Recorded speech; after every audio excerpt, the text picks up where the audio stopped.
If you're going to judge me by my shoes, at least make sure you've polished your sole first." The words weren't spoken out loud, but Vivian Calvert thought them sharp dry and deliberately unsmiling as the hostess's eyes dropped from her windswept hair to the faded cuffs of her trench coat. The woman's smile barely reached polite, and her perfectly arched brow twitched just once as if catching the scent of unfamiliar class. "Do you have a reservation?" the hostess asked, her tone more gatekeeper than curious. "No," Vivian said, "but I believe your chef will want me to stay." That earned a look, a longer one. The kind that measured intent as well as appearance. The kind that asked, "Who are you really?" Vivian offered none of the answers that could have cleared her path. No name, no business card, no indication that she was the woman whose signature graced the cornerstones of 48 real estate properties, including the marble entrance she'd just walked through. This wasn't her first test. It wouldn't be her last. The hostess tapped rapidly on her digital tablet, the tip of her pen clicking in annoyance. "We have a two-top by the kitchen," she said, emphasizing by the kitchen the way a realtor says cozy studio instead of tiny box. "I'll take it," Vivian replied. The Meridian table prided itself on elegance. Polished mahogany glass chandeliers like frozen fire-white linens so starched they could slice your palm. The kind of place where every glass shimmered with candlelight and every laugh sounded like old money. Vivienne didn't belong here tonight, not visibly. She'd traded her designer heels for scuffed boots, her silk blouse for something she bought in a pharmacy aisle in Skokie. Her hair was pinned back with a barrette too modest for a CEO, just right for disappearing. Everything about her presence said, "Don't look twice," which meant everyone was looking twice, except one man. He moved along the baseboards near the entrance, mop in hand, methodical as a metronome. He wore a gray uniform that had seen better decades, and his boots, like hers, had stories written in salt and time. His name tag read S. Trent. Nothing more. Vivian noticed how he avoided eye contact, how he folded himself smaller as the maitre d' swept past. But what she really noticed was how his eyes flicked not at her but at the wine cart. Not at the glint of glassware but at the wine label being swapped. Quick, precise, unseen by anyone else, except her. The table was predictably awful, wedged between a service door and a column that seemed to echo every dropped fork. But Vivian didn't complain. She ordered simply a steak medium rare and a glass of Bordeaux from the 2016 Calvert Reserve, the label she herself had approved 3 years ago after visiting the vineyard in France. What arrived was not 2016, and it wasn't Bordeaux. She swirled it, watched the legs, tasted it. Something dry, too sharp, a lesser vintage A substitution. Mistake or fraud? She said nothing. That was the point. 10 minutes passed. Then 15. Servers came and went, some offering forced smiles, others avoiding her entirely. None of them noticed the janitor moving closer now, polishing a section of floor suspiciously near her table. Vivian opened her phone and pretended to text, all the while watching the man with the mop. He never glanced at her directly. Not even once. When the breadbasket was refreshed by a busboy, Vivian reached for a napkin, just as the janitor brushed past the corner of her table, slow and deliberate. There was a napkin tucked into the side of the wooden tray, folded once neatly, clean but slightly firmer than the others. Her fingers closed around it like muscle memory. She didn't open it immediately. She finished her steak, asked for coffee, let time pass. Then, when the server turned his back, she unfolded it slowly beneath the table, heart beating just a little too fast. 3 lines, written in careful blocky handwriting. No signature. The wine you ordered was swapped. Kitchen staff isn't to blame. Check who approved shipment last Thursday. Vivian read it twice, then again. Not a phone number, not a complaint, not a request for money, a warning, from someone who shouldn't know. Her eyes lifted, scanning the room like a hunter. The janitor, Silas Trent, was gone. 15 floors above the Meridian table on the other side of the city, her executive assistant had once said, There's no one honest below middle management. Vivian hadn't believed her then. She was starting to now. The wine label had been switched deliberately. The kitchen staff, from what she had seen, were too busy and too scared to orchestrate a substitution like that. But someone had. Someone who thought no one would notice. And someone apparently had noticed. She picked up her glass again and sipped. Still bitter. Not the wine. The truth. Outside the restaurant, just beyond the halo of golden light cast by the front windows, Silas Trent wheeled his mop bucket across the sidewalk. His face unreadable. His shoulders slightly hunched, not from defeat, but from knowing what the world expected to see. Behind him, through the frosted glass of the restaurant's entrance, Vivian Calvert stood, holding a folded napkin. And 100 new questions. Vivian didn't sleep. Not really. She lay on the penthouse sofa of her downtown suite, still in the same thrifted coat and jeans from the night before, staring at the folded napkin she'd placed on the coffee table like evidence in a trial. Her glass of water stood untouched beside it, refracting city lights from 33 stories up. A siren wailed in the distance. Her phone buzzed with missed emails, dinner invitations, and one well-meaning message from her assistant. "How's the steakhouse? Ready to torch it?" She didn't answer. What she found at the Meridian table wasn't a fire to put out. It was colder, slower, and far more dangerous. A rot. By 8:08 a.m., Vivian was sitting at her corner office in Calvert Holdings, dressed this time in a fitted navy suit, hair pinned in its usual effortless elegance. The skyline behind her framed her like a queen at the edge of a chessboard. "Taylor," she said calmly into her intercom, "I need the shipping records from the Meridian table for last Thursday. Wine inventory only. No excuses." Her assistant, Taylor, paused on the other end. "Yes, ma'am." "Is this about the covert visit?" Vivian didn't reply. Silence in her world meant you're asking too many questions. Within 30 minutes, the file landed in her inbox. Vivian opened it with the precision of a surgeon. The invoice for the 2016 Calvert Reserve was there correct.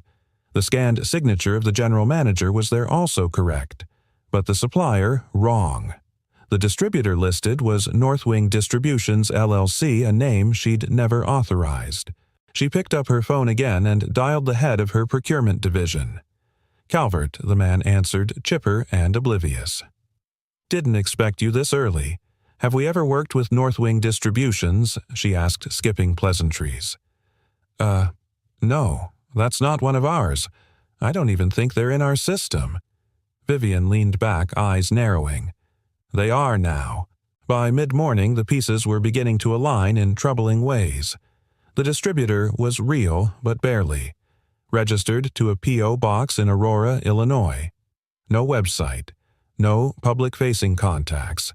And, according to state records, it had only been operational for 6 weeks, just long enough to ship a few boxes of overpriced wine with fake labels into one of Chicago's most prestigious restaurants. Her restaurant. Vivian closed the file and laid out a slow breath. She could handle corruption. She could fire incompetence. But this was deeper. Someone had built a hidden channel into her empire and she hadn't seen it. That made her furious. And yet beneath the fury, something else stirred. A question she couldn't shake. How had the janitor known?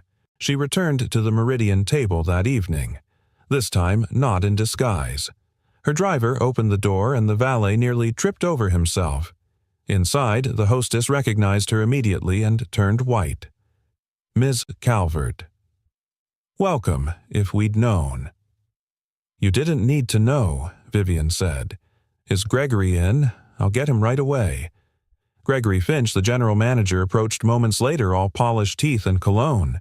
The man moved like a politician, hands-open, voice smooth as velvet. "Ms. Calvert, what an honor. To what do we owe?" "Where's Silas?" she cut in without emotion. Gregory blinked. Silas, the janitor. Older, wears steel-toed boots and avoids eye contact like it's contagious. Gregory laughed too loud. "Ah, Trent. He's just cleaning back by the rear exit. I'll grab him if you'd like." "No," Vivian said. "I'll find him myself." Gregory hesitated, smile faltering. "Of course. Allow me to escort," I said no. There was a flicker of something behind his eyes. Not fear, not anger. Control. The kind of control that doesn't like being questioned. Vivian turned and walked the length of the restaurant with a pace that told every server on the floor to clear her path. As she passed the kitchen, she caught the eyes of the head chef, young, sweaty Loyal. He flinched when she made eye contact. Something was very wrong here. In the hallway behind the prep kitchen, she found him. Silas Trent was wiping down a mop handle. Not the floor, the handle. It was the kind of thing no one ever did unless they cared more about doing things right than being seen doing them. He didn't look up. "I read your note," Vivian said quietly. Still no reaction. Wine fraud, internal tampering, distribution scam. Silas kept wiping. "How did you know?" Finally he spoke. His voice was low with a rasp like old oak rubbed against steel. "I didn't." Vivian crossed her arms. "You wrote it. I saw things he said. Didn't mean I knew. Just meant I couldn't ignore it." She studied him. "You've worked in restaurants before." He shook his head. "Architecture, industrial design." Her eyebrows lifted. That wasn't a small claim. Silas stood a little straighter. Worked on fire systems, building safety codes. Then the firm collapsed. Politics. I needed work. Mop pays less, but the dirt's honest.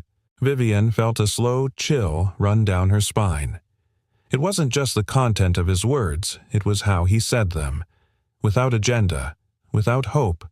Like a man who had already made peace with being unseen and had chosen to remain anyway. "You could have said nothing," she murmured. "Most people would have." "I've got a daughter," Silas said. "She's 9. And she likes to draw places where people are kind. Thought maybe, if I did one good thing, it might show up in one of her pictures." Vivian blinked. She had no answer for that. Later that night, back in her suite, Vivian replayed their conversation again and again. Her mind, a boardroom of doubts and sharp memories, kept circling a single conclusion. This man doesn't belong behind a mop. But somehow this was the only place he could still speak truth and be invisible doing it. She poured herself a glass of real 2016 Bordeaux, she made sure of it, and stared out at the city now glimmering like a machine of mirrored lies.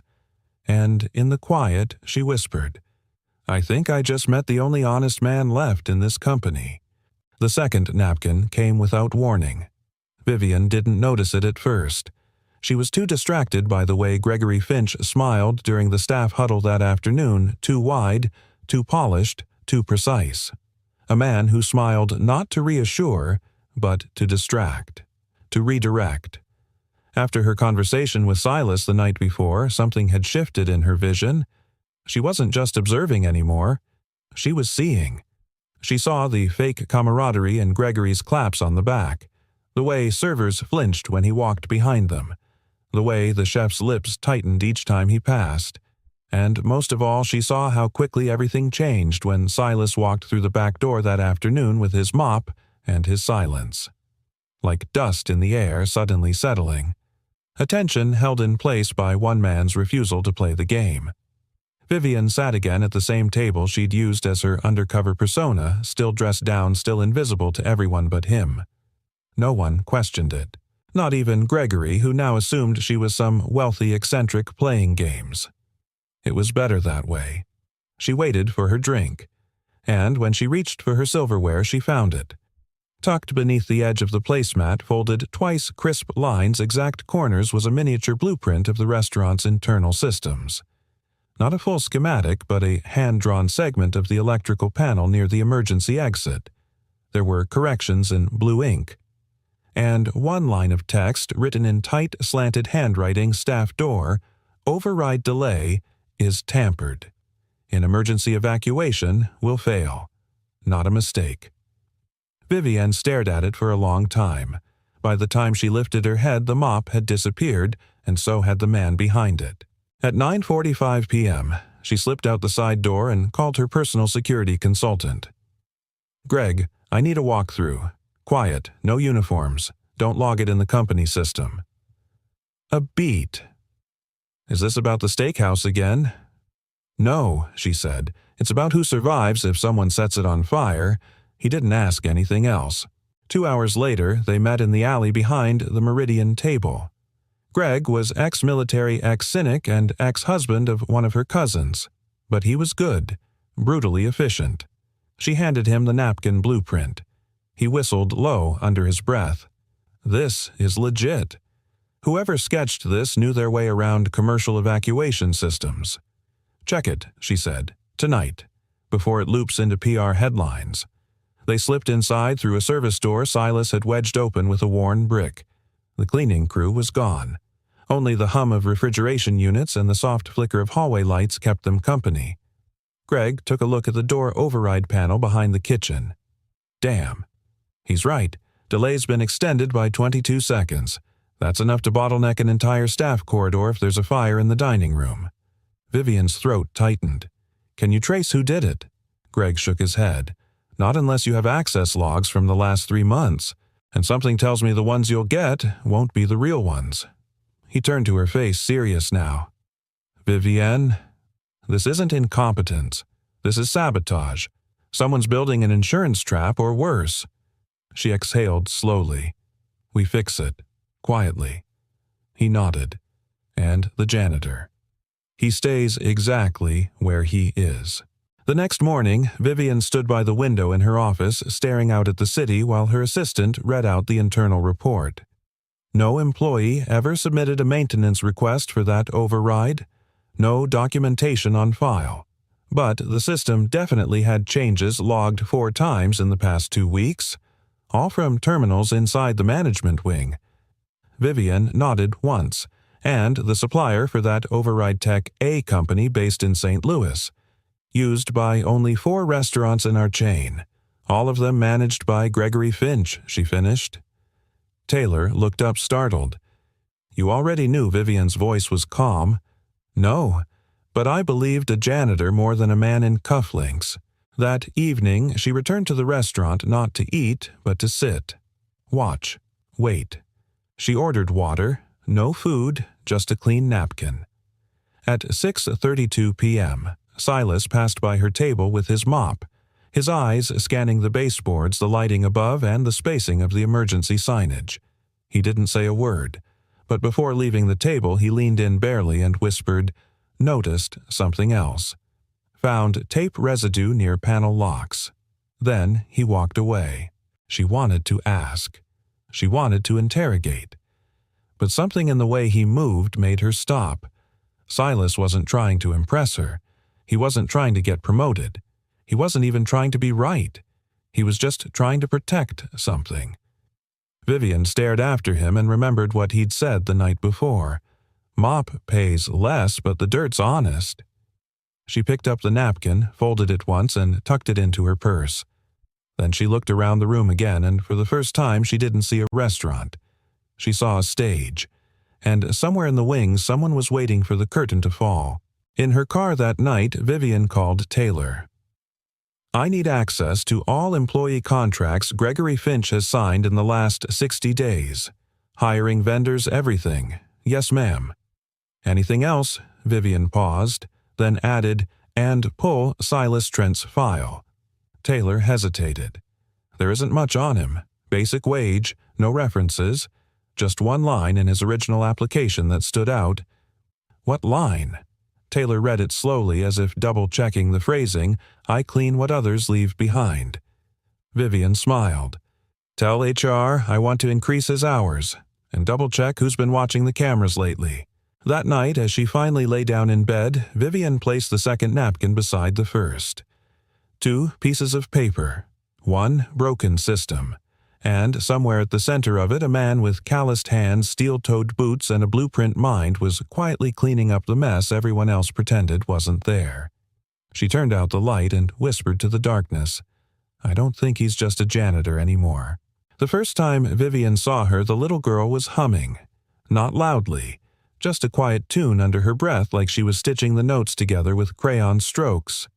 She sat on a milk crate in the back hallway near the employee locker's legs, dangling and swinging softly, a sketchpad balanced on her knees. A security badge lanyard hung loosely around her neck, one of the old ones faded, laminated, clipped backward so the barcode showed.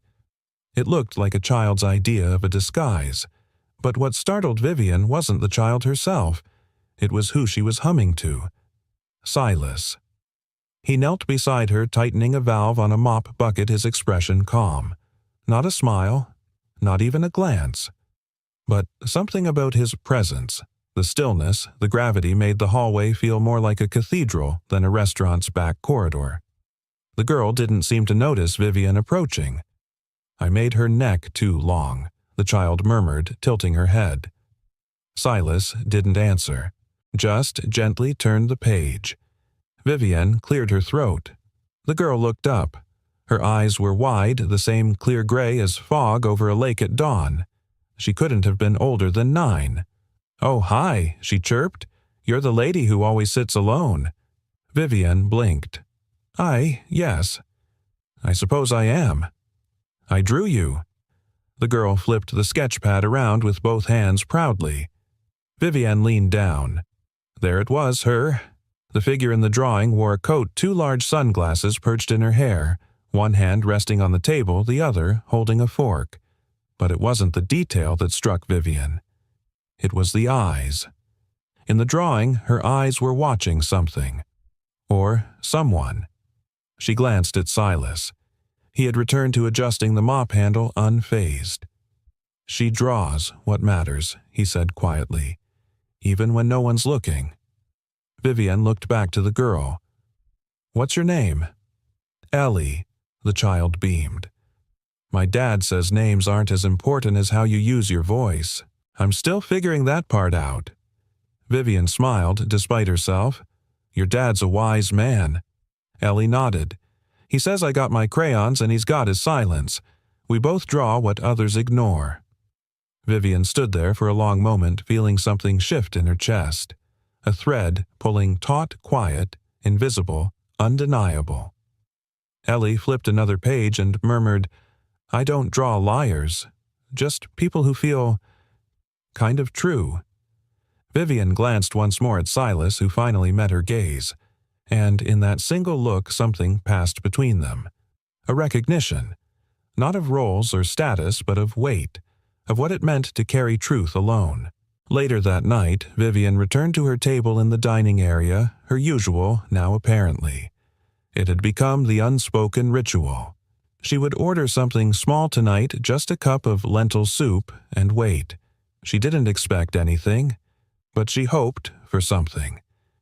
When the napkin arrived, folded again this time, tucked beneath the bread plate, it felt like an echo, like someone whispering through walls. It wasn't a blueprint, it was a sketch. The same drawing Ellie had shown her, but redone. Cleaner, inked in black lines, framed within the edges of the paper like a page from a graphic novel. Only now in the sketch, Vivian's gaze wasn't on the table. It was turned toward a man in the distance, mopping the floor. The caption underneath, written in looping, careful handwriting, "Sometimes silence sees more than speech ever hears." She felt the breath catch in her throat. Across the room, Silas was adjusting a wall sconce with a screwdriver. Just slightly, barely noticeable, but enough to change the light's angle, enough to make shadows fall differently. At closing time, the manager was holding a staff briefing. Gregory Finch stood stiffly in front of the group like he was hosting a press conference. "We're cutting overtime hours for non-service roles. Cleaning staff will rotate to part-time shifts. It's a numbers thing. Corporate audit coming." No one clapped. Silas stood in the back still, not blinking. Vivian, seated in the shadows by the bar, watched the room. No one looked at Silas, except Ellie, who peeked out from behind a tray stand, biting her lip. Vivian stood. "Excuse me," she said, her voice sharp enough to slice the room open. Gregory turned, startled. "Can I help you miss your audit?" she said coolly. "When's it scheduled?" He blinked. 2 weeks from today." "Why, I'd like to see the books," she said, crossing her arms. "I'm a freelance consultant in compliance auditing. Lying, technically, but not entirely. Vivian Calvert had consulted on more than a few hostile takeovers. Gregory shifted uncomfortably. That would need corporate approval. I already spoke to someone higher up, she cut in, just waiting for their signal. Across the room, Silas's eyes met hers again. This time, she didn't look away. She held the gaze until the silence turned heavy enough to bend the air around it. Then she walked out, leaving the folded sketch on the front counter like a signature. In her private car that evening, Vivian stared at the sketch again. It was imperfect, unrefined, but it told the truth. Not just about her, but about the man who kept returning each night not for money or recognition or survival, but for something smaller, softer. A girl who waited with crayons, a job done well even when no one thanked him, and a mission that had no audience but the conscience. She touched the edge of the drawing and whispered, "He's not cleaning floors. He's mapping rot, and rot never sleeps." Vivian Calvert never carried cash, not because she thought herself above it, but because she didn't believe in small gestures done half-heartedly. So when she asked the bartender for change, 5 crisp $100 bills, she knew exactly what she was doing. Her dinner that night was meticulously planned. Wagyu, filet truffle butter, vintage Pinot Noir. Nothing subtle. Everything loud enough to be noticed, including the price, $814, $229, with tax. She signed the check. No tip. Not a single dollar left on the leather folio. Instead, she slowly slipped on her coat and walked out with all the calculated aloofness of a woman who believed the world owed her something. She didn't even look back. But she was watching. Through the reflection in the glass. Through the security feed rerouted to her phone. Through the tension in the air tight like a string pulled too far. Would he take the bait? Would Silas respond? 10 minutes later, Vivian slipped into the empty alley beside the restaurant, pulling up her hood against the cold. The wind was sharp tonight, slicing between the buildings like a whispered warning. She reached into her coat pocket and unfolded the paper napkin she'd tucked away when the hostess wasn't looking. Not the one from dinner, but the one slipped between the folds of her chair cushion. A different paper, thicker, embossed with faint initials CH on it, 3 lines handwritten in tight, angular script. They're watching who you tip. The receipt is being photocopied. Be careful. She stared at the words until they blurred. It wasn't just what the note said. It was what it meant someone was watching her. Someone wasn't just manipulating supply chains or tampering with emergency systems anymore. They were monitoring her. And Silas knew it. Inside the restaurant, Silas kept mopping the same square tile slowly, rhythmically, as if the floor held secrets that could only be released through repetition. The manager passed by, clipboard in hand. "You see her leave?" he asked, voice too casual. Silas nodded once. "No tip," Gregory muttered, shaking his head. "Figures. They always look rich, but it's the ones who wear pearls on Tuesday that pinch pennies." Silas didn't respond. Anyway, Gregory continued tapping the paper. "Get the original copy of her receipt from the server. I want to make sure the POS matches her itemized." Still no response. Gregory scowled, then turned on his heel. Silas watched him disappear into the back office before glancing at the trash bin behind the bar. Inside, neatly folded like origami, was the copy of Vivian's signed check already duplicated. She hadn't even touched her wine. Smart. Later that night, Vivian sat cross-legged on the floor of her penthouse suite, her laptop casting a pale glow against the dark windows. The city buzzed below her, but her attention was locked on a single screen. Security footage. Meridian table, 9:42 p.m. She watched the feed from her hidden access line, eyes narrowing as the cursor slid back and forth over the timeline. Every table was visible, every guest accounted for, until a blip. Just 2 minutes. Silent blackout. Table 9, her table. The footage cut, jumped, resumed. 2 minutes gone. No technical error, no camera reposition, just clean erasure, deliberate. She leaned back, pulse rising. Her instincts weren't just whispering, now they were screaming. Someone had eyes on her, and someone else had her back. She looked down at the napkin again. Be careful. Who was this man? How did a janitor spot poisoned wine, altered ventilation systems, and receipt tampering? And more urgently, why did he care? The next morning, she called a name from her past. Alexei, I need a favor. Her old investigator from the Calvert Holdings M&A days answered with a cough. You're not in legal trouble, are you? Not yet, Vivian muttered, but I need you to dig into someone. Competitor A. Janitor. Silence. Okay, Alexei finally said, now I'm interested. That night, Silas didn't look up when she returned. He was wiping the edge of the hostess stand motion deliberate. Vivian passed him without a word, but her footsteps slowed slightly as she neared. She dropped her coat on the same chair, ordered nothing, and sat with her arms folded. Silas glanced toward her only once. That was all it took, because between them, unseen by any camera, unnoticed by any server, was a quiet understanding. He would keep warning. She would keep watching. And together they were drawing closer to a truth no one else dared touch. In the break room, Ellie sat sketching again. But this time her crayons weren't swirling rainbows or playful portraits. She was drawing locks. Big ones. With numbers. With keys shaped like teardrops. What's that? Asked an off-duty busser walking by. Ellie looked up. It's a door you can only open when you tell the truth. The busser blinked. Oh, like a riddle. No, Ellie said softly, going back to her page. Like a test. In her penthouse, Vivian stared out the window. Chicago pulsed below, bright alive, indifferent. But somewhere in the maze of streets and steam, a man with a mop and a silent past was watching the cracks in her empire. And sending messages not with whistles or sirens but folded paper. Tidy, clean. Just like he kept everything else. The cleanest hands don't wear gloves. They hold the truth and wipe the lies. Vivian wasn't sure where the war had started, but she knew now who would end it. You've been awfully quiet, Mr. Trent.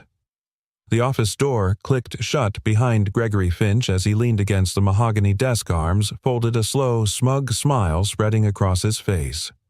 Silas didn't respond. He stood in the center of the room, hat-in-hand posture, calm but alert, like a man waiting for a storm that had already begun to rumble. Finch circled him like a wolf convinced its prey wouldn't bite back. You know what your job is, don't you? Finch said. Mop the floors. Dump the bins. Stay out of the way. Not whatever it is you've been doing lately. Still, Silas said nothing. Finch stopped beside him, close now. Too close. He leaned in, voice dropping into something cold. We've had eyes on you. You think no one noticed the little warnings, the notes, the favors you've been doing for the lady who thinks she's invisible in thrift store boots. Silas's jaw tightened, but he didn't flinch. Finch stepped back with a scoff. You janitors. Always dreaming of being something else. Always thinking a mop is a sword if you hold it right. He walked to a drawer and pulled out a piece of paper, an official HR warning already signed. Here's how this goes, Finch said. You take a week off, unpaid. Consider it a cooling period. Maybe you rethink how far your loyalty stretches. Silas didn't look at the paper. He looked instead at the framed certificate on the wall. Outstanding Management Leadership, Calvert Holdings 2020. A plaque earned not through integrity but through manipulation. Then he reached into the messenger bag slung over his shoulder and pulled out a thin file folder. He placed it silently on Finch's desk. What's this? Finch asked, frowning. No answer. Finch opened it. Inside, a contract for a meat supplier flagged 3 years ago by the FDA for unsanitary storage and bacterial contamination Whitemore provisions. Signed not by Vivian Calvert, not by upper management, but by Finch himself. Finch's smirk faltered. He flipped the pages. The date on the shipment matched the one from last week's steak delivery. The lot number on the contaminated beef matched what was served to several VIP guests, Vivian among them. And someone had tried to scrub the documents from the system. Almost. Finch's fingers curled around the folder like it might bite. "You've been snooping," he said softly. Silas didn't blink. "I could have you arrested for theft of company documents," Finch added, voice laced with faux calm, "or trespassing, or something worse. You really want to test how far I'll go?" Trent Silas finally moved. He turned, walked to the door, opened it. Then, just before stepping out, he looked back, his eyes calm, unwavering like granite carved by time. And in that silence was a louder scream than anything Finch could throw at him. That night, Vivian paced her penthouse floor. The room was dark except for the flickering screen of her laptop displaying spreadsheet supplier contracts, shift schedules, and camera feeds. All showed the same thing, nothing. Nothing out of place, nothing overt, but something deeply wrong. She picked up her phone. "Alexei." "Still awake?" he said, stifling a yawn. "Find your janitor yet?" "He found me." She explained the confrontation, the meat supplier, the file. Alexei's tone changed. "I'll pull the Whitemore thread." "But Viv, this goes deeper than bad steak. If someone's using your supply chain to launder money or cover something bigger," I know she interrupted. "That's why I need Silas. He sees what no one else does." There was a pause. "Then you'd better protect him," Alexei said, "because people like Finch, they don't play fair." At the Meridian table. Friday night came quietly. Too quietly. Vivian returned same table, same seat, same order. She glanced at the mop in the corner. But Silas wasn't there. Her stomach twisted strange how the absence of a man who said so little could feel so loud. She took a breath, turned to the server, and said clearly, "Is Mr. Trent working tonight?" The server froze, then smiled awkwardly. "I don't believe so. I think he's on leave." Vivian's gaze didn't move. Unpaid. The server didn't answer, but her silence said everything. After dinner, she took the elevator to the lower maintenance level bypassing 2 staff-only signs. And there, in the corner of the janitor's closet next to a rusted cart and a cracked mirror, was a small stack of papers. Not left, not forgotten, placed. She unfolded the top one. A delivery invoice, falsified numbers from a produce shipment, quantities, doubled, vendors misrepresented. Beneath that, a floor plan. One that outlined the staff hallway wiring, and a note scribbled in pencil: "Emergency lock delay system, override disabled. Not accident."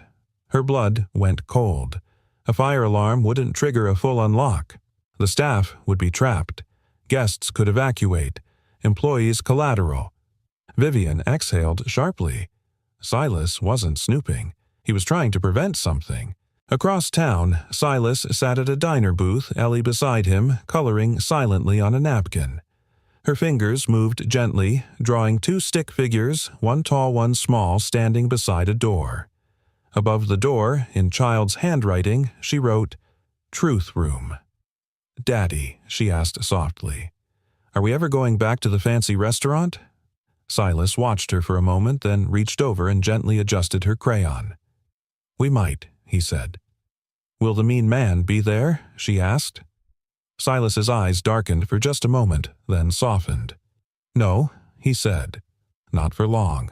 Back at the Meridian, Vivian sat at the bar, drink untouched. She turned to the bartender. "Do you know Silas?" The bartender hesitated. The janitor, Vivian, nodded. "Yeah. Quiet guy, always carried this little leather notebook like an architect or something. Once told me the ceiling was 2 degrees off level because of thermal expansion." He wasn't wrong. Vivian blinked. "He told you that?" "Yeah. Then he fixed the squeaky freezer door before anyone even complained about it." The bartender chuckled. "Guy might have saved more systems than the contractors ever did.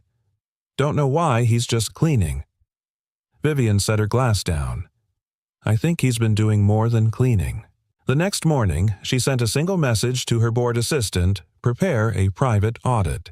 Quiet, discreet, and find out who authorized Gregory Finch's promotion in 2020. Then she picked up her phone again and sent a second text to an unlisted number Silas had never given her, but that she'd traced through internal systems. They tried to shut you up. But I hear you now. You don't build an empire by cleaning floors, said the voice on the other end of the line, but you can burn one down if you know where the weak beams are.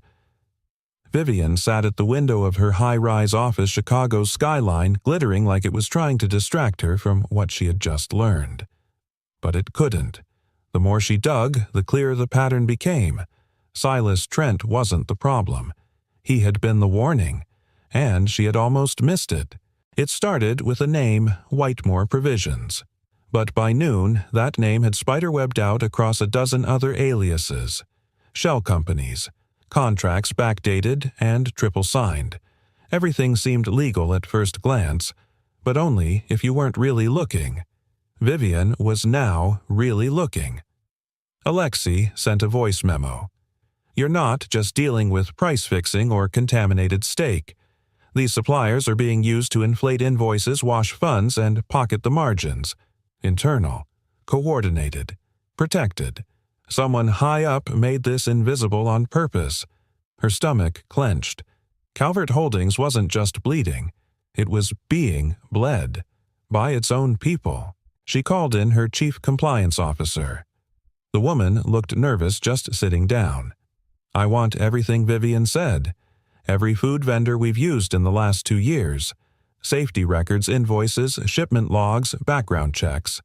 I don't care if it's a lettuce farm or a luxury caviar importer. If they so much as delivered napkins, I want a file. The woman swallowed hard. That's a massive task. May I ask what's triggered? Vivian held up the signed contract from Finch's file. The compliance officer blinked. He was never supposed to have purchasing authority. Vivian smiled coldly. Yet, here we are. Later that night, she sat alone in her apartment. The lights dimmed a tumbler of untouched whiskey sweating against her palm. Across from her sat a single object, the leather notebook. She'd retrieved it herself, tucked away behind a false panel in the janitor's closet. Silas had left it there deliberately. Not hidden, not abandoned. Just waiting. She opened it again. Pages upon pages of handwritten notes, wiring schematics, building flaws, quiet alarms no one had answered. This wasn't paranoia. It was evidence. Meticulously gathered. Painstakingly detailed. But one page stopped her cold. It was a photocopy of an old Calvert Holdings press release. A building project proposal that was never greenlit, stamped rejected, risk profile incompatible. Architect Silas Trent. Her breath caught. She checked the date. 3 months before his company collapsed. By morning, she had Alexei on speaker again. Dig deeper into Trent, she said. But tread lightly. No subpoenas, no flags. I want to know who tried to erase him. Alexei hesitated. Why not just ask him? Vivian looked out the window. Because I think they already did. And the price was his wife. Silence stretched between them. Okay, Alexei said quietly. I'll find what they buried. At the restaurant, Silas was back on shift. No fanfare, no apology. Just a mop and that silent intensity. Vivian walked in at 5:47 p.m. sharp. He glanced up when she passed their eyes locking for one beat too long. She didn't speak, but she nodded. And in that simple gesture was a contract. I see you now. Later that evening, as Silas cleaned near the walk-in fridge, he spotted something odd duct tape over one of the fire suppression sensors. Sloppy. Rushed. He peeled it back, exposing wires that had been subtly rewired, bypassing the sensor entirely. Then he heard it. 2 voices arguing. Finch's and another manager's around the corner, unaware he was there. She's getting too close, one said. You told me this would be clean. It was clean, Finch snapped, until he started playing Boy Scout. And if she pulls the plug, you think the board's going to protect you. There was a pause. Then Finch said something Silas would never forget. She's not going to pull the plug, because she's too proud to admit she trusted a janitor. Silas clenched the mop handle, not in anger, in decision. That night, as Vivian reviewed more invoices in her penthouse, her doorbell rang. She opened it to find no one there. Only a small envelope on the mat. Inside was a flash drive and a note. "You don't trust me. You shouldn't. But trust what's on this." She hesitated only a moment before plugging it in. It contained audio recordings, timestamps, metadata intact. Finch, admitting to blackmail, to falsifying supplier contracts, to manipulating emergency systems to create plausible deniability in case of incident. And one sentence that turned Vivian's blood to ice. "If the restaurant burns, it won't be our fault. They'll blame the wiring. Hell, that janitor practically built the place." Vivian dropped into her chair staring at the screen. The janitor hadn't just been a whistleblower. He had been a shield. For her company. For her customers. And for a daughter he never stopped protecting. She thought of Ellie's eyes. The way they lit up when she saw her father. The way she held his hand like it was the only thing anchoring her in the world. Vivian whispered into the silence. "You gave up everything, just to keep her safe." The next morning she walked into the Meridian table at opening time. Staff scrambled. The chef froze mid-order. The manager paled. Vivian didn't acknowledge any of them. She walked straight to Silas, who was folding fresh linens in the back. He didn't stop. He didn't speak. She placed a small business card on the table beside him. It read, "Silas Trent, Director Infrastructure Integrity and Ethics Division, Calvert Holdings." Silas looked up stunned. Vivian's voice was low but unwavering. "You were the only one cleaning the right mess." Then she turned and walked out, leaving behind the title, the choice, and a door no longer locked. "Tonight," Silas said quietly, sliding a folded blueprint across the breakroom table, "we don't clean. We uncover." Vivian stared at the page. Her reflection in the waxed surface of the table looked different tonight. Not like a billionaire CEO, but like a woman finally ready to get her hands dirty. "You sure about this?" she asked. Silas's jaw tightened. They made it personal. It was 11:53 p.m. when the last guest left the Meridian table. By 12:17 a.m. the cameras blinked into standby mode on schedule, just like Finch's protocol demanded. The overnight cleaning crew had clocked in earlier, at least on paper, but no such crew existed. That was Finch's genius, a ghost crew. A perfect cover for anything that needed doing without witnesses or audit trails. Trash taken out, documents removed, systems quietly reset. Tonight, Vivian and Silas would become that crew. Silas layered a dark hoodie beneath his janitor's coat. Vivian had changed into black slacks and a plain turtleneck. No jewelry, no heels, no perfume. Her power had never come from clothes, but tonight she felt something new in her spine. Focus, purpose, rage.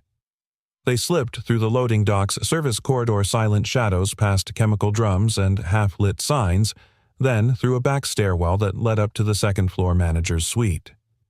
Silas punched in a 4-digit override on the security keypad. Vivian raised an eyebrow. "Don't ask," he muttered. The hallway lights flickered once, then twice. Then silence. In the manager's office, they found it. A hidden CPU unit beneath the floor panel. Silas popped it open with a screwdriver and extracted the hard drive. He slid it into a mobile cloning device from his tool cart, which tonight held less mop and more mission. Vivian opened a file drawer labeled Payroll, Vendors. Inside were 3 sets of folders, each marked by month, all signed by Finch, and all with inconsistencies. "Look at this," she whispered. "These names, these shifts, they don't exist in our HR system." "Because they don't exist," Silas replied. "They're masks, used to move funds around, assign blame if needed, burn scapegoats no one can find." She stared at him. "You sound like you've done this before." "I've watched it done," he said. Once was enough. They moved to the surveillance system server. Silas opened the casing and pointed to a small red chip. Custom chip, he said. It rewrites every 18 hours, not 24. Just short enough to avoid suspicion. Just long enough to erase anything inconvenient. Vivian felt her stomach twist. So, unless we act now, the last 18 hours vanish, he nodded. She checked her watch. 12:47 a.m. They had less than 10 minutes. Pull it, she said. Silas yanked the chip. The screen went black, then static, then video, a recording from the previous morning. Finch in the alley speaking to someone on a burner phone. He won't talk. We've got his pressure point. The kid shows up every Friday, right? She's leverage. He knows what silence buys him. Vivian froze. Silas's breath hitched. He stepped back, fists clenched so tightly his knuckles turned bone white. They watched as Finch lit a cigarette, looked straight at the camera, and muttered, "You want loyalty. Threaten what they love." Vivian whispered. He used Ellie. Silas didn't speak. He couldn't. Not yet. They transferred the file. Vivian backed up the entire recording to her phone and emailed it to her personal encrypted server. She added one line in the subject header, "This is what integrity looks like." Suddenly, a beep. A door opened downstairs. Footsteps. Vivian and Silas locked eyes. "Cleaning closet," he mouthed. They darted in, pulling the door shut behind them. Silas flicked off the light. A sliver of hallway brightness slipped under the door. The footsteps approached, then paused. A man's voice. Low. Confident. "Finch. You left it open, idiot," he barked at someone. "If Vivian finds this place unlocked." Another voice. "No one saw anything." The system looped. A pause. "She's asking too many questions," Finch muttered. "We need to tighten the leash. Maybe bring the kid in for a tour. Remind him what's at stake." Silas exhaled so slowly it was almost invisible. Vivian felt something primal rise in her chest. She'd known betrayal before, from board members, from competitors, even from lovers. But never like this. Never one that used a child. The voices drifted away. The outer door slammed shut. Silas emerged first. His face had changed. He wasn't just a father. He was a storm contained in human form. Vivian placed a hand on his arm. "We end this," she said. He looked at her eyes unreadable. "I'm not doing this for the company," he said. "I'm doing this for Ellie." "I know," she replied. "That's why you're the only one I trust to help me save it." They left through the fire escape, taking nothing but the hard drive and the truth. The city felt different tonight. Not cold, not cruel. Just waiting. Waiting for someone to finally sweep the rot into the light. Back in Vivian's suite, 2:12 a.m. Ellie slept on the couch, curled in a nest of blankets and crayons. She'd fallen asleep, waiting for her father. Vivian stood at the window watching the skyline. Silas stood behind her. "She shouldn't be part of this," he said. Vivian didn't turn. "She already is." Silas stepped forward, gently lifted Ellie, and cradled her like glass. Vivian watched as he carried her to the guest bedroom and tucked her in. He returned quietly, shutting the door. "She's braver than most people I've known in a boardroom," Vivian said softly. Silas stared at the floor. "She thinks I'm just a janitor." "She's wrong," Vivian said. "You're the reason this building is still standing." He didn't answer. But for the first time since the night they met, he didn't walk away. "This better be good," Vivian barked. Montgomery Knox, the oldest board member and arguably the most short-tempered. "You summoned all 12 of us at 6:30 in the damn morning." Vivian stood still, unshaken. She stood alone at the head of the obsidian boardroom table. No notes, no slides, just her presence, steel and velvet in equal measure. The Manhattan skyline burned orange behind her as dawn painted truth across glass. "I didn't summon you," she said calmly. The truth did. A murmur. The room, usually immune to drama, shifted uncomfortably. These were men and women who'd eaten billion-dollar acquisitions for breakfast, and yet something about Vivian's voice unsettled them. Maybe it was the calm. Maybe it was the clarity. Or maybe deep down they sensed this wasn't business as usual. Silas stood by the double doors, out of uniform in a pressed black shirt and worn slacks. He held a hard drive in one hand and a small folder in the other, Ellie's drawings carefully chosen. Vivian turned to the board. You've all read the reports. The profit margins, the growth, the donor packages. Everything looks perfect, because someone made sure it did. A pause. She reached out her hand. Silas stepped forward and placed the hard drive in her palm. She held it up like a gavel. This contains video evidence of internal corruption, surveillance manipulation, and a payroll shell scheme that's been bleeding our charity funds for months. And the man behind it all is your beloved Chief Operating Officer. A silence fell so heavy it could have crushed bones. Finch, someone whispered. That's impossible. Vivian's eyes sharpened. He created a phantom cleaning crew, used it to embezzle donor money and scrub anything that might reveal it, including a recording of him threatening a child to silence a whistleblower. Another murmur. She clicked a remote. The screen lit up. A grainy video played. Finch. The alley. The cigarette. The words, he won't talk. We've got his pressure point. The kid shows up every Friday right. She's leverage. The room recoiled. Montgomery turned pale. Who? Whose kid? Vivian pointed. To him. All eyes turned to Silas. Silas didn't speak. He didn't need to. Vivian's voice softened. Not weak, just weighted with something deeper than anger.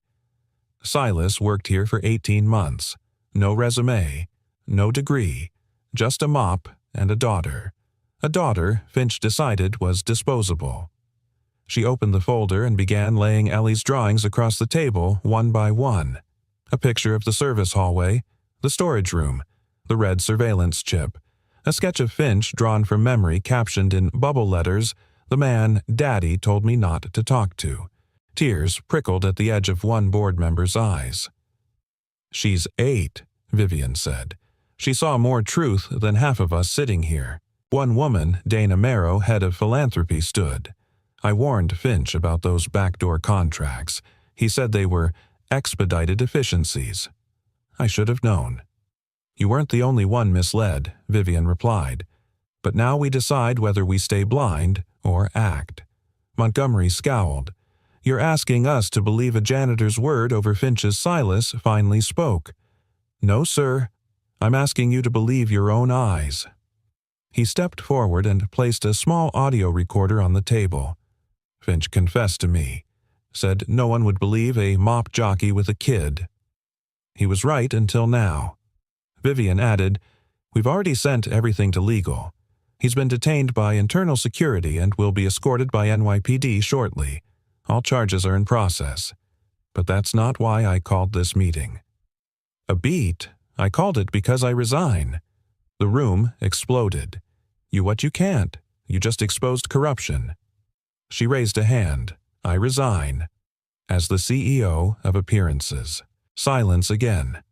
I've spent years guarding this empire's image, polishing it until it gleamed. But I forgot why we built it in the first place, to do good, to be better. And I refuse to lead a place that turns its eyes away when a child's in danger. She turned toward Silas. But I will lead one where janitors are heard, where drawings matter, where truth doesn't need a title. Montgomery leaned back slowly. So what now? Vivian smiled, the kind that doesn't need lipstick or lighting to glow. Now we rebuild. By 8:00 a.m. news had leaked. By 8:30 a.m. social media was flooded with Ellie's drawings. By 9:00 a.m. Nachtu Clean Start trended worldwide. And by noon, thousands of small donations poured in from across the country, not for the tax write-offs, but for something real. For hope. Later that evening in Vivian's office, Silas stood at the window, arms crossed. She's drawing again, he said. Said she wants to design the new company logo. Vivian chuckled. As long as it has fewer stick figures than last time. He smiled, then grew quiet. I never thought. People like me could walk into a room like that. Be heard. You didn't just walk in, she said. You carried the truth, and no one dared to look away. He met her eyes. Something unspoken hovered between them, not romance, not yet, but something sacred, respect, recognition, a bond born in fire and sealed in trust. Vivian stepped closer. You know, janitor or not, you changed this place more than I ever did. And you changed me, he said quietly, made me believe again, in what he hesitated, that the truth still matters. The cleanest hands in this company were never in the boardroom, they were holding a mop. The press room at Calvert Holdings had never been this silent, not when quarterly profits soared, not when new real estate ventures were announced, not even during the acquisition of the Lenox properties in downtown Manhattan. But now every breath, every camera flash, every shuffling footstep seemed to hold its breath for the man stepping through the side door, not in a suit, not with a title. In worn slacks and a pressed white shirt, Silas Trent entered the room like a storm in reverse, quiet, cleansing, undeniable. Vivian rose first. "Ladies and gentlemen," she said, voice measured but resonant, "you've already seen the numbers, the tampered financials, the contracts, the threats. But what you haven't seen is the man who prevented this company from walking off a cliff blindfolded." She turned to him. "Silas, would you join us up front?" There was a flicker, not of hesitation, but of humility, before Silas stepped forward. He didn't speak. He never did in public. But his presence was louder than 1,000 apologies from the board. Vivian continued. He didn't write a report. He didn't make a scene. He folded a napkin. He left a note. He risked his job. And tonight I want to tell you something no press release can capture. She stooped gently beneath the podium and lifted a framed white square, the napkin now pressed and preserved under glass.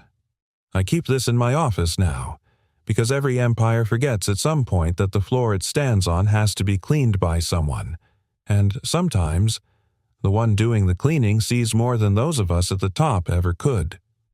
A pause. Integrity isn't flashy. It doesn't always wear a name tag. But when you find it, you don't promote it. You build around it. She stepped aside. Today, Calvert Holdings announces the creation of a new internal department, Infrastructure, Integrity, and Ethics, and leading it, with full authority to redesign our systems from the foundation up, will be Mr. Silas Trent. The room erupted, flashes, murmurs, applause, and still Silas didn't move, not until a small voice broke the moment. "Daddy." All heads turned.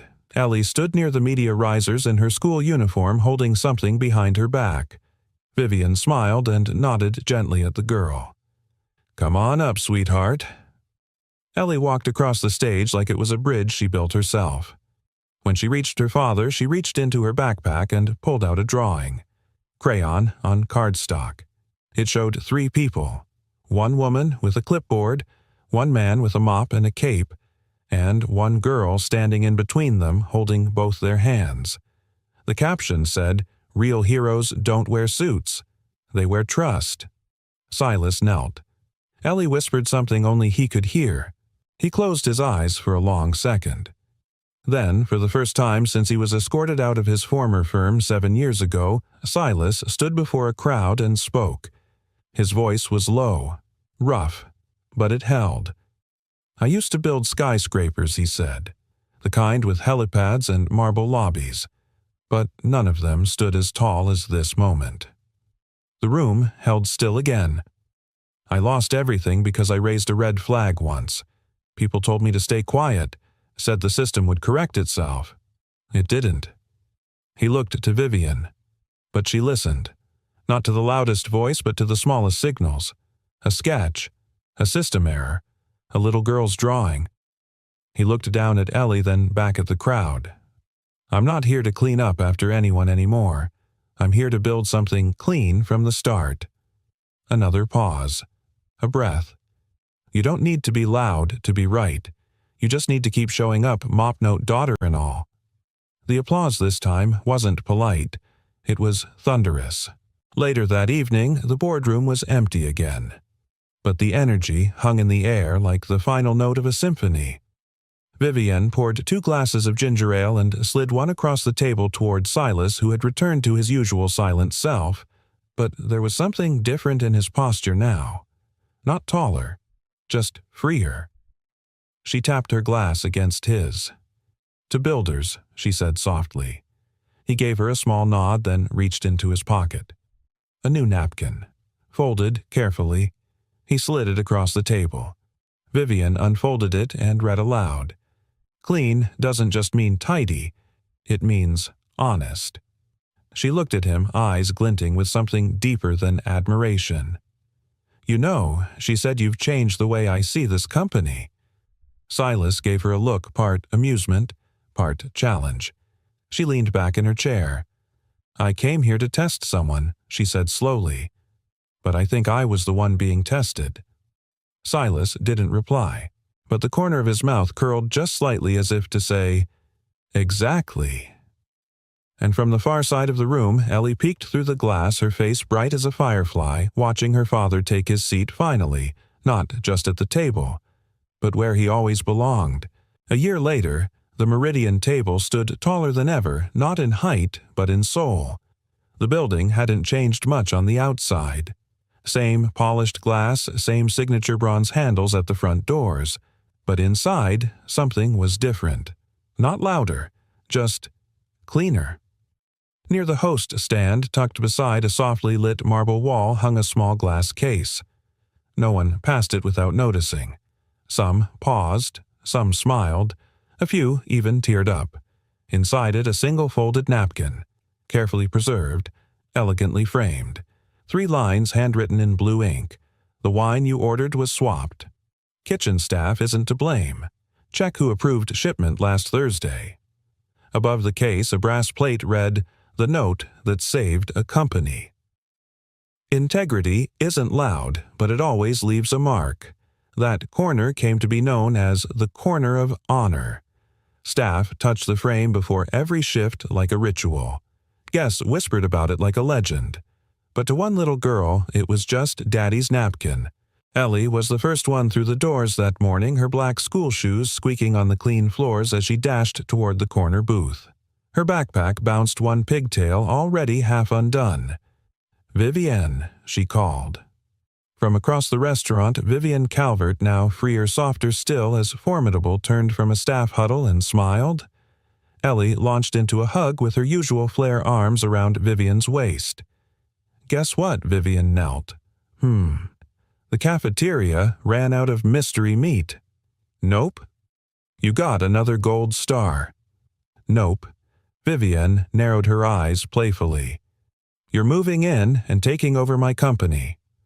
Ellie giggled and pulled out a paper from her backpack, a drawing in crayon. It showed the same 3 figures as before: the janitor, the CEO, and the girl. But now there was a 4th, a tall, sturdy man in a crisp white shirt and dark blue blazer. A clipboard in one hand, a rolled blueprint in the other. Vivian paused, her voice hitching. "Is that—" Ellie beamed. "That's Daddy, in his new office." She paused, then added quietly, "He smiles more now." Just then, the front doors opened. Silas Trent walked in, not in janitor gray, but in the sharp Navy uniform of head of infrastructure, integrity, and ethics. His gait was still humble. His shoulders still carried the world. But his eyes, they had light now. When he saw Ellie, he stopped. That smile she'd drawn. It appeared quietly without asking for attention. Vivian straightened. "Morning, Mr. Trent. Morning, Ms. Calvert." His voice, though rarely used now, had confidence to it. "The kind you earn, not demand." She handed him the drawing. "Your daughter's latest masterpiece." He looked at it for a long moment. "She says you smile more," Vivian added. He didn't answer right away. Just folded the drawing and slipped it gently into his inner jacket pocket where she knew he'd keep it. Vivian motioned toward the Corner of Honor. "You know, sometimes guests ask if that napkin was real," she said. "If it was just a marketing trick." Silas raised an eyebrow. Vivian smiled. "I tell them the truth. that the most valuable document this company ever received didn't come from legal. It came from a man who didn't need a voice to be heard. Silas glanced at the frame. His fingers twitched slightly, not to clean it. Just to remember. Ellie tugged at his hand. "Can we show her your office now?" Vivian nodded. "Actually, I'd love to see it." They walked together down the staff corridor. Along the way, Silas paused now and then to adjust a vent to check a fuse panel, to smile politely at the newer hires who now looked up to him like a quiet legend. Vivian noticed something as they passed the way people straightened when Silas walked by. Not out of fear, out of respect. When they reached the office, once a storage room now redesigned with clean lines and warm light, Ellie burst in ahead. "This is where he works now," she announced, arms spread. "He has a desk and everything." On the wall hung another drawing, the original crayon version of the napkin.